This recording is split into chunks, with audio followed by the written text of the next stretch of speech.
Hello दोस्तों, कैसे हो आप लोग। आज मैं बहुत ही छोटा सा कहानी लेकर आई हूँ, बहुत ही इंटरेस्टिंग है। तो प्लीज़ आप ध्यान से सुनना और वीडियो को स्किप मत कीजिएगा आप लोग। तो चलिए दोस्तों शुरू करते हैं। तो मेरे पास बहुत सारे टॉयज़ हैं, लेकिन मैं एक साथ नहीं दिखाऊंगी आप लोगों को। जैसे जैसे स्टोरी में शुरू करूँगी वैसे मैं सारे टॉयज़ को मैं एक एक करके आपको दिखाते जाऊँगी और कहानी भी इसी तरह से आगे बढ़ते जाएगा। तो चलिए दोस्तों मैं शुरू करती हूँ।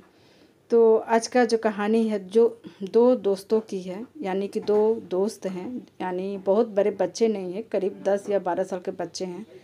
वे जो दो दोस्त हैं आपस में काफ़ी लड़ाई झगड़ा मार पीट, अच्छे से रहना, फिर अच्छे से खाना खाना, पढ़ने लिखने में ओवरऑल सभी चीज़ों में वो काफ़ी तेज थे और दोनों में काफ़ी दोस्ती था। मतलब बहुत अच्छे से दोस्त थे वो। जो भी काम करते हुए एक दूसरे से पूछ कर करते, स्कूल भी साथ जाते, ट्यूशन्स वगैरह भी एक साथ लेते, सब कुछ एक साथ करते। उनमें से एक दोस्त का नाम राहुल था और दूसरे दोस्त का नाम समीर था। दोनों हर समय साथ खेलते हंसते पढ़ते, एक साथ सारे काम को जो है वो करते। लेकिन एक दिन क्या हुआ कि जो दोस्त थे वे लोग स्कूल से घर आने के बाद बोले कि चलो कहीं घूमने चलते हैं। तो वे लोग चल पड़े। तो गांव के ही पास एक छोटा सा जंगल था, तो उस जंगल की ओर वो चल पड़े। जंगल के अंदर वो काफ़ी चले गए, यानी कि बहुत बड़ा जंगल नहीं था, छोटा मोटा जंगल था।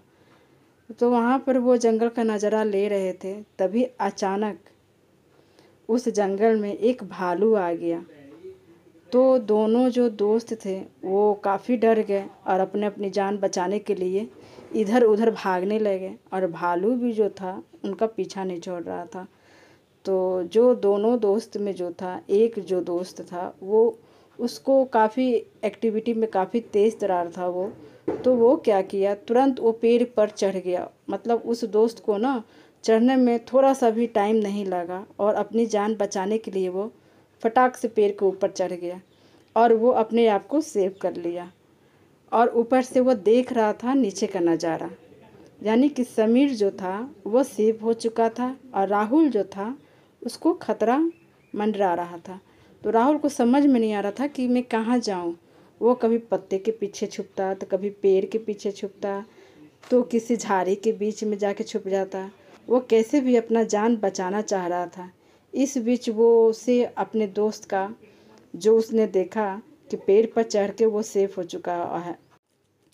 राहुल को बहुत ही अंदर से दुख हो रहा था कि मेरा जो दोस्त है वो साथ नहीं दिया और अपनी जान बचाकर वो सेफ है। इसी बीच उसे समझ में नहीं आ रहा था, तभी उसे दादी का जो कहा हुआ बात था वो याद आ गया और वो उसके पास जब भालू आया तो उसने क्या किया, फटाक से अपने आप को ना मरा हुआ साबित कर दिया। जैसे कि ज़मीन पर लेट गया और थोड़ा सा भी मूव नहीं कर रहा था अपने आप को, ना ही पैर हिलाया, ना ही सर, ना ही हाथ। और भालू आया राहुल के पास, तो इधर से उधर अटक पटक चटक करके सारे तरीके से वो भालू उसने उसको सूंघकर देख लिया। भालू को लगा कि ये जो है बच्चा मर चुका है, यानी नहीं है, और वो वहाँ से चला गया। इसी बीच समीर नीचे उतरा और उसने कहा कि भालू ने क्या कहा।